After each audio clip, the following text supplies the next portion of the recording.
Conversando com o Doutor. Oferecimento: doutora Nara Brito, ginecologista e obstetra. Para você, mulher.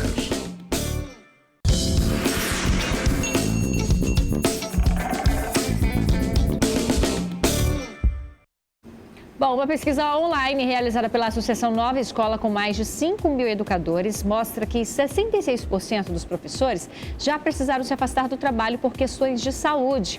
Entre os problemas que aparecem com maior frequência estão a ansiedade e o estresse. Então, para falar mais sobre este assunto, a gente conversa agora com a psicóloga doutora Elza Belotti, que mais uma vez é muito bem-vinda aqui no nosso programa para falar deste tema, deste dia tão especial, mas que infelizmente reflete na saúde de muitos brasileiros, de muitos profissionais do nosso país. Tudo bem, doutora?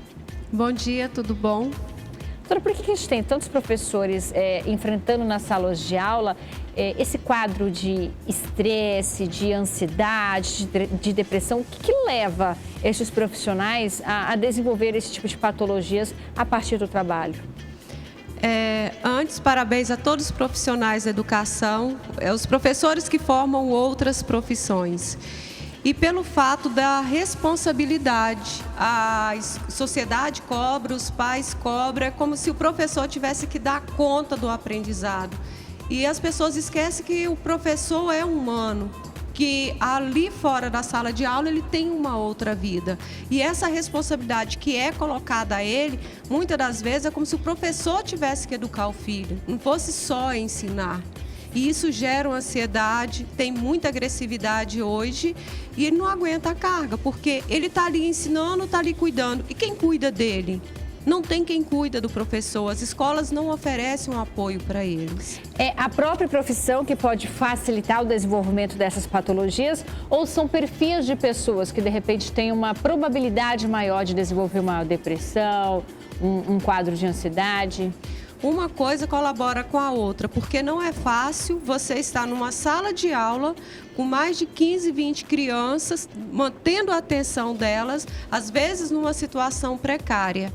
E muitas dessas pessoas, elas já têm uma tendência à depressão, que não tem tempo de cuidar, que não tem como fazer uma terapia, não tem um recurso financeiro para isso, e aí uma coisa vai contribuindo com a outra e só agrava. Como que um familiar ou a própria escola pode perceber que aquele professor está ali apresentando algum tipo de sintoma de depressão? Quais características que mostram isso? A dificuldade de levantar para poder ir para a escola, o ânimo de produzir uma aula, um texto, ele vai diminuindo a produção, ele vai diminuindo a motivação de ir para a sala de aula. E uma das coisas que o aluno pode perceber é o professor cada vez mais calado, apenas passando conteúdo, ele deixa de ter aquela alegria, ele deixa de estar ali motivado. A senhora acredita que a figura do professor, que antes era uma figura que tinha uma certa imposição de respeito dentro das salas de aula, que isso vem se perdendo um pouco ao longo dos anos, do comportamento da nossa sociedade, dos pais que cada vez estão menos presentes na vida do filho e isso acaba refletindo no comportamento deste filho dentro de sala de aula. O professor perdeu toda essa imagem que ele tinha? Eu acho que não perdeu só um pouco, ele perdeu praticamente tudo. Porque o professor é uma autoridade máxima numa sala de aula. E, infelizmente, está se perdendo isso. O professor não é mais visto como aquela autoridade. E ele precisa ser respeitado, precisa ser admirado.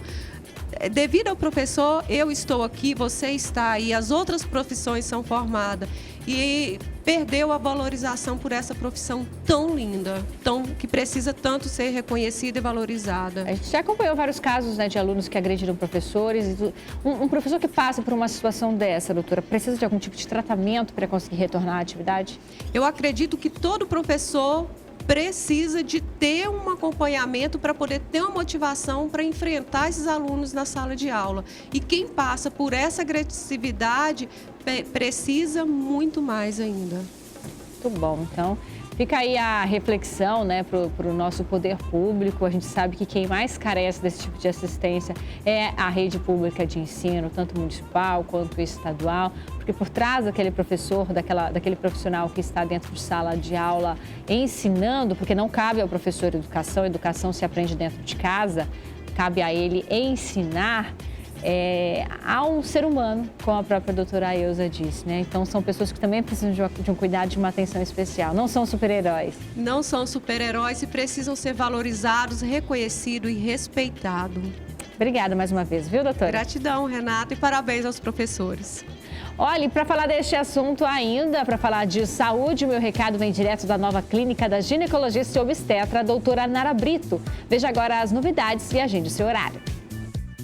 Eu já estou aqui no consultório da doutora Nara Brito, ela está aqui ao meu lado e a gente vai conversar sobre o tratamento a laser. É um recurso muito eficaz para tratamentos da região íntima, não é isso, doutora? Isso mesmo, o tratamento com laser na região geniturinária foi aprovado pelo FDA para o tratamento das alterações, principalmente no climatério e na menopausa.